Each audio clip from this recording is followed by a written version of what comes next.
Assemblimo. Donc c'est un matériel que vous pouvez trouver chez Ortho Édition. Donc le matériel est composé d'une notice, ici, d'un plateau,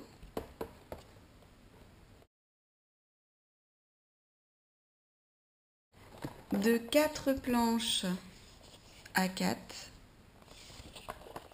Les planches bleues s'utilisent avec les cartes actions bleues dont le sujet varie, et les planches rouges s'utilisent avec les cartes actions rouges dont le verbe varie. Voilà, donc les images sont identiques, simplement elles ont été déplacées.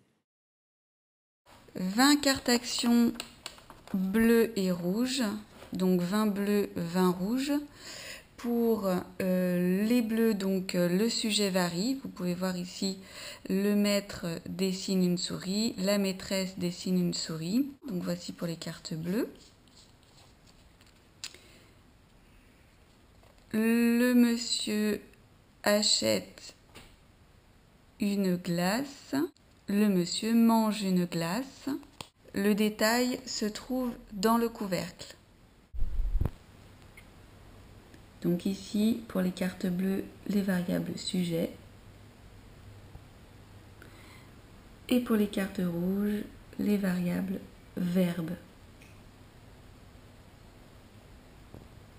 2 jeux de dominos.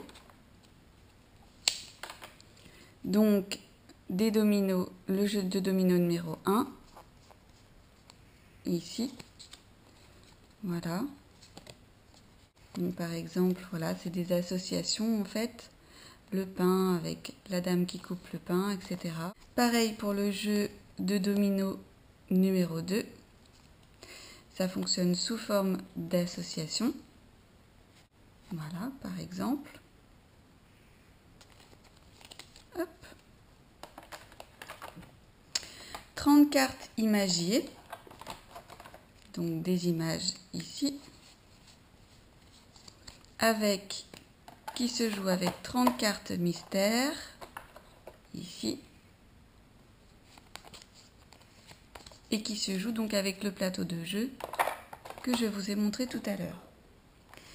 Il y a également un jeu de famille.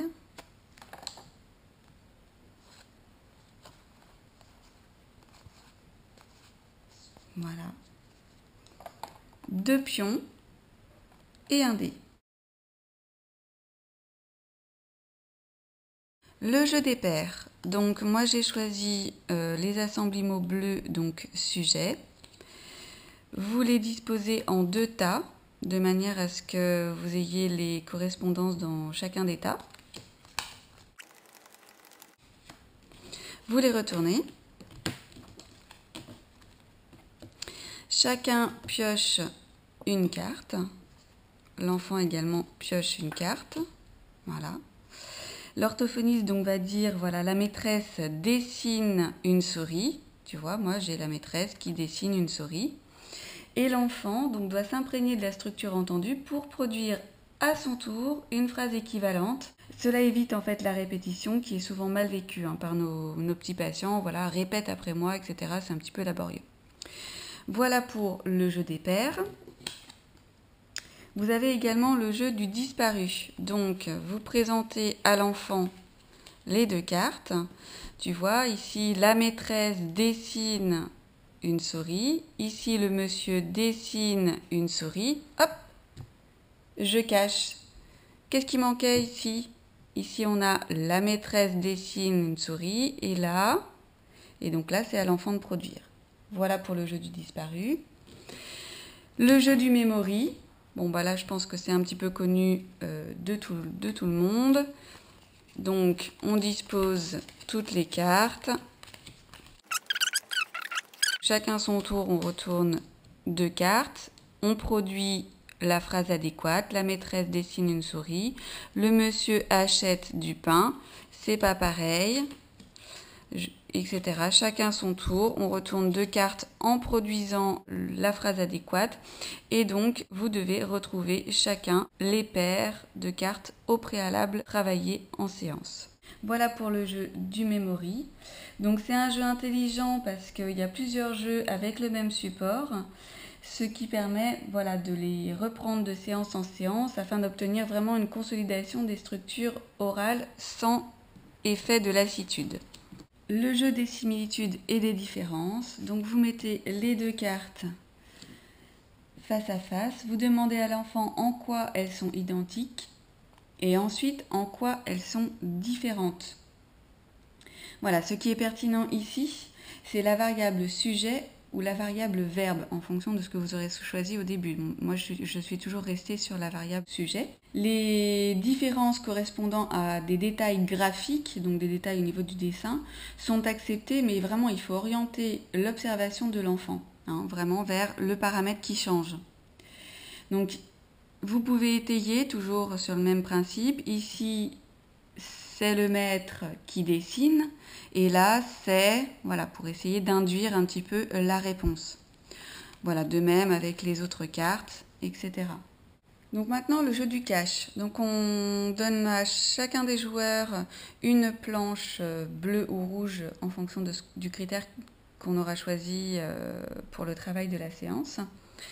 On distribue 5 cartes à chacun des joueurs. Ici, 5 cartes également. Il faut donc cacher la planche adverse. Donc moi, pour le coup, en général, j'utilise le couvercle du jeu, voilà, comme séparateur. Et donc, le principe étant de demander à l'autre joueur les cartes dont on a besoin pour compléter la planche. Donc bien évidemment, si vous en avez déjà entre vos mains, bien évidemment qu'il faut les disposer comme ceci. Voilà, vous pouvez également les retourner pour une meilleure lisibilité. Voilà, ici de même. Et les cartes que vous n'avez pas, donc, sont à demander au joueur adverse. S'il ne l'a pas, vous piochez une carte. Le gagnant est celui qui a complété toute sa planche le premier.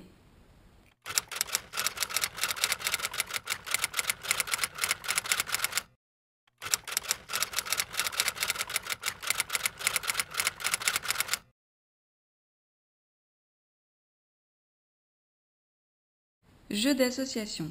Donc vous prenez des cartes actions et les cartes imagées.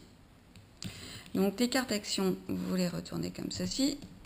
Les cartes imagées, vous les faites dénommer à votre patient ou à tour de rôle, peu importe. Bon, je ne les étale pas toutes, mais voilà.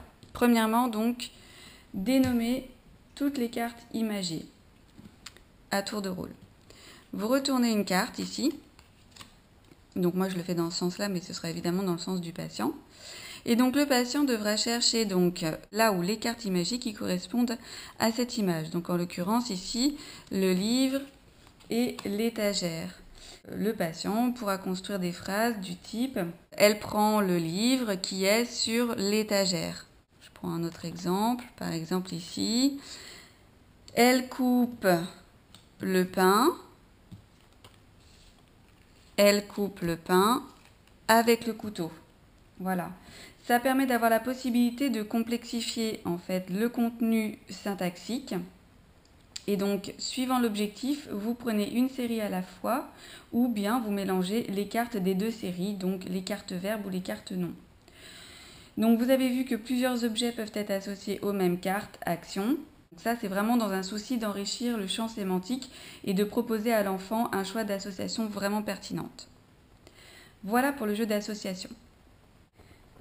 Donc le jeu du parcours. Donc pour ce jeu, vous allez avoir besoin des deux séries de cartes, bleues et rouges, que vous aurez donc mélangées. Vous allez avoir besoin également des cartes devinettes, ici, que vous posez au centre du plateau, des deux jetons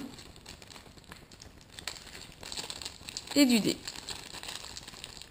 Voilà, hop là. Donc le dé ici, les deux jetons pour deux pions pour le départ.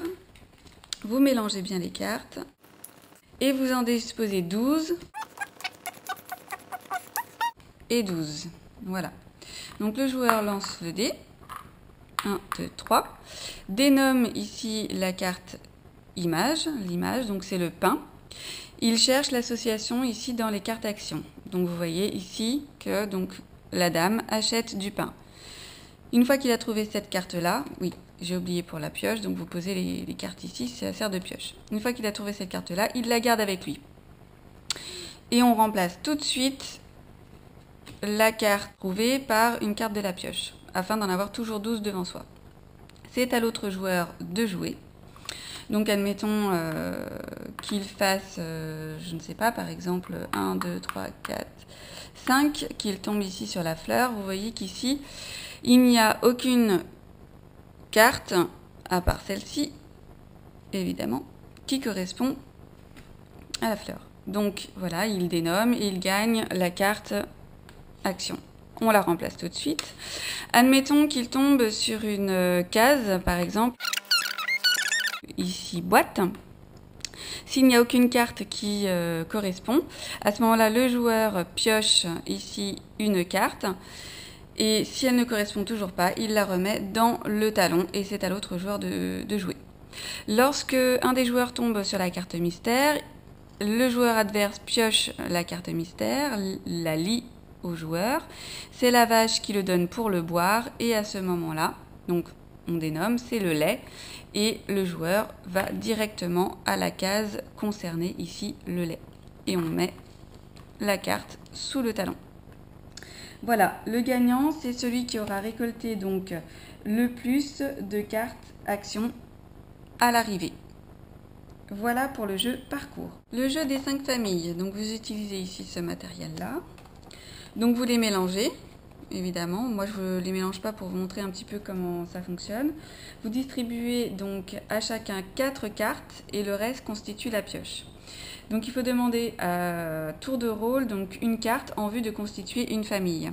Donc vous voyez qu'ici vous avez la bande ici mémo qui permet donc à l'enfant de s'y référer pour évoquer les actions appartenant à sa famille. Voilà, donc le jeu permet d'associer l'action à un objet et d'enrichir l'énoncé. Par exemple, ici pour ceci, je veux la fille qui coupe le gâteau avec un couteau. Voilà, donc le gagnant est celui qui a réussi à constituer le plus de familles. Voilà pour le jeu des familles. Le jeu des dominos maintenant, donc il se joue avec celui-ci.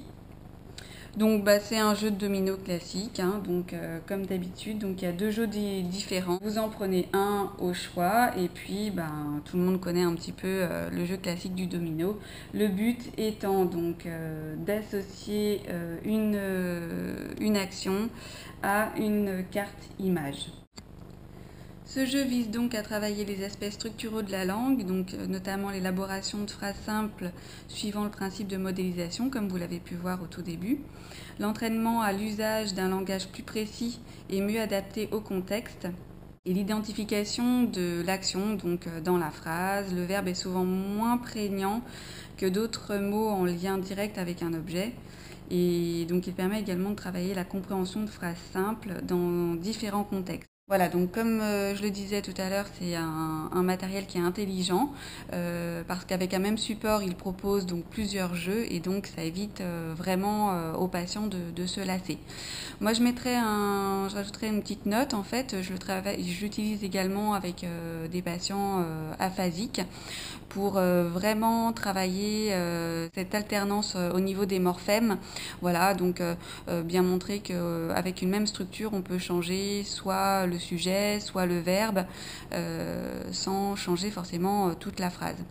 Voilà, à très bientôt sur orthophonie94.free.fr.